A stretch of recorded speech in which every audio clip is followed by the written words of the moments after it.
सत्य मांडण्याची जिद्द आणि जनसामान्यांचा विश्वास, निर्भीड पत्रकारितेचा यशस्वी प्रवास असाच अखंड सुरू राहो. लोकशाही महाराष्ट्र न्यूजच्या वर्धापन दिनाच्या हार्दिक शुभेच्छा. तुमची निर्भीड लेखणी आणि जनसामान्यांचे प्रश्न मांडण्याची जिद्द अशीच कायम राहो. शुभेच्छुक सौ अर्चना नाता पाटील, विद्यमान सभापती जत पंचायत समिती जत, श्री नाता पाटील युवा मंच. निष्पक्ष पत्रकारिता आणि लोकशाहीचा बुलंद आवाज म्हणून ओळखल्या जाणाऱ्या लोकशाही महाराष्ट्र न्यूजच्या वर्धापन दिनानिमित्त हार्दिक शुभेच्छा. तुमची निर्भीड लेखणी आणि जनसामान्यांचे प्रश्न मांडण्याची जिद्द अशीच कायम राहो. शुभेच्छुक अंगणवाडी सेविका, उमदी प्रकल्प योजना पुजारी विजयमाला चव्हाण, साक्षी गेजगे, सरिता बडची व सर्व अंगणवाडी सेविका, उमदी प्रकल्प.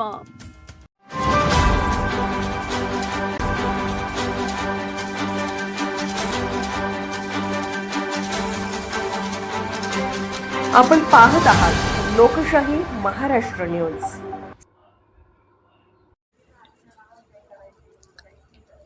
लव जिहाद विरोधात कडक कायद्यांसाठी विश्व हिंदू परिषदेची निदर्शने. जिल्हाधिकाऱ्यांना निवेदन.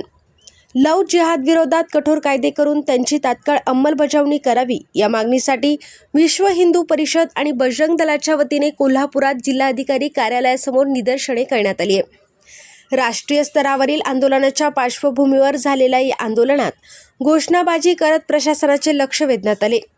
यावेळी निवासी जिल्हाधिकारी गुरव यांना मागण्यांचे निवेदन सादर करण्यात आले. या आंदोलनाचे नेतृत्व जिल्हाध्यक्ष शांतीबाई लिंबाणी आणि जिल्हा मंत्री विनय बारड यांनी केले. यावेळी सहमंत्री रावसाहेब पाटील, उपाध्यक्ष कृष्णात गुंडुकुपे, जानवी पाटील, निलेश शिंदे, सागर माथे, मुकेश दायमा तसेच ज्येष्ठ कार्यकर्ते संभाजी साळुंके, डॉक्टर अश्विनी माळकर, शिवानंद स्वामी, गजानन तोडकर आदींसह बजरंग दल आणि दुर्गा वहिनीचे पदाधिकारी मोठ्या संख्येने उपस्थित होते. 17 एप्रिल रोजी देशभरातील सर्व जिल्हाधिकारी कार्यालयांवर एकाच वेळी निवेदने देण्यात आली असून या विषयावर राष्ट्रीय पातळीवर दबाव वाढवण्याचा निर्धार यावेळी व्यक्त करण्यात आला. यावेळी बोलताना जिल्हा मंत्री विनय बारड यांनी कोल्हापूरच्या ग्रामीण भागात अशा घटनांचे प्रमाण वाढत असल्याचे सांगत प्रशासनाने तातडीने हस्तक्षेप करावा अशी मागणी केली आहे. जिल्हाध्यक्ष शांतीबाई लिंबाणी यांनीही राज्य व देशभरात अशा प्रकारांच्या वाढीबाबत चिंता व्यक्त करत कठोर कारवाईची मागणी केली. तसेच जानवी पाटील आणि डॉक्टर अश्विनी माळकर यांनी या प्रकरणावर नियंत्रण आणण्यासाठी कठोर कायद्यांची गरज असल्याचे नमूद केले. आगामी काळात आंदोलन अधिक तीव्र करण्याचा इशाराही देण्यात आलाय.